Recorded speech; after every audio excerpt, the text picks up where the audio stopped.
Oggi siamo a Vo Vecchio, l'antico centro dell'attuale comune di Vo Euganeo in provincia di Padova.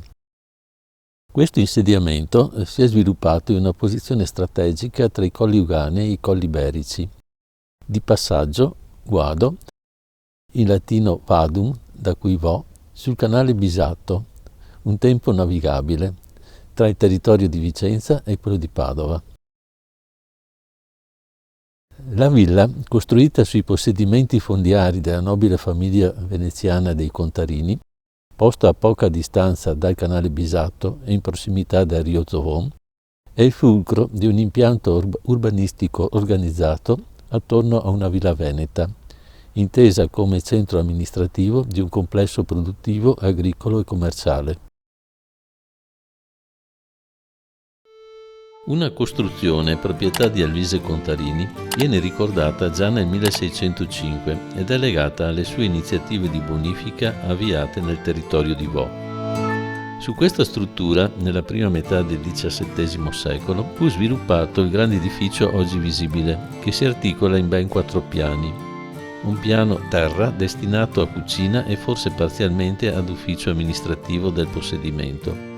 Un primo piano nobile raggiungibile con una originale scala esterna che si dirama in 2 bracci semicircolari. Un secondo piano nobile impreziosito da una trifora centrale con mascheroni in chiave di volta e poggiolo aggettante in marmo.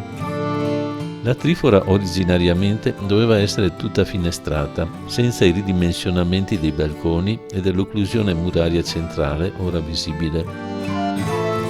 L'ultimo piano è rappresentato dalla soffitta, o meglio, quella che era considerata soffitta perché dopo la ristrutturazione ottocentesca è diventata parte nobile della villa a tutti gli effetti. Questo quarto piano è caratterizzato da una serliana centrale sormontata da un timpano con al suo interno lo stemma di famiglia. Le finestre delle stanze laterali del primo e del secondo piano sono pure impreziosite da poggiolini in marmo. All'interno della struttura l'impostazione rimane quella della villa veneta tradizionale, salone centrale con stanze laterali sia al primo piano nobile che al secondo. La scalinata di accesso alla villa si apre su un ampio spazio delimitato da 2 grandi barchesse laterali. In prossimità della scalinata il selciato è lastricato in trachite dei colli. Qualche metro più avanti ora c'è un prato erboso, un tempo destinato a giardino con statue. Le statue sono state trasportate dopo il 1921 da un erede capodilista nella sua villa di Fanzolo in provincia di Treviso. Le barchesse, posizionate in modo da valorizzare la visione della villa, sono state edificate tra il 1624 e il 1642 e presentano 8 arcate a tutto sesto ciascuna.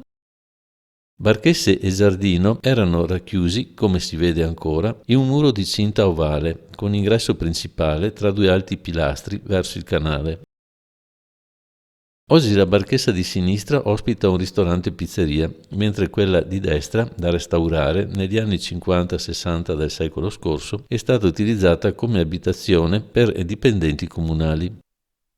A coronamento esterno della villa, nel corso del XVII secolo, si sviluppò, sempre su iniziative dei Contarini, un centro urbano per necessità produttive e commerciali del vasto ottenimento, con l'osteria, l'oratorio, l'approdo sul fiume Bisatto per i trasporti fluviali, la piazza circondata da costruzioni porticate con magazzini per le attività di servizio e relative abitazioni per i lavoratori. Nel 1846 la villa divenne proprietà della contessa Maria Giovanelli e del conte Giovan Battista Venier. Gli interni vennero modificati e costruito sul lato settentrionale un corpo semi-ottagonale per ospitare una scenografica scala a bovolo, eseguita su progetto dell'architetto Giambattista Meduna, 1800-1880.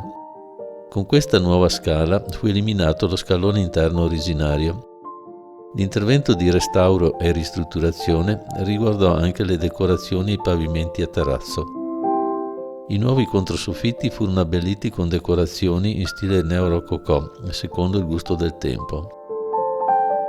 La villa rimase proprietà Venier fino al 1921. In tale data passò in eredità al conte Giovanni Emmo Capodilista, ma alla sua morte il figlio Corrado decise di vendere tutta la tenuta e le costruzioni. Nel 1927 la villa fu acquistata dall'industriale vicentino Gino Bonazzi e successivamente dal pittore bolognese Mario Pozzati, che a sua volta la vendette al commerciante Siro Landini, che nel 1943 la diede in affitto alle suore elisabettine di Padova per ospitare gli sfollati della città colpita dai bombardamenti. Nel dicembre del 1943 la villa fu requisita dalla Repubblica di Salò, controllata dalla Germania nazista, per utilizzarla come campo di concentramento degli ebrei rastrellati nelle province di Padova e Rovigo. Fino a luglio 1944 furono detenute circa 60 persone. Il 17 luglio 1944 gli ebrei presenti nella struttura furono prelevati dai tedeschi e inviati verso il campo di sterminio di Auschwitz-Birkenau in Polonia.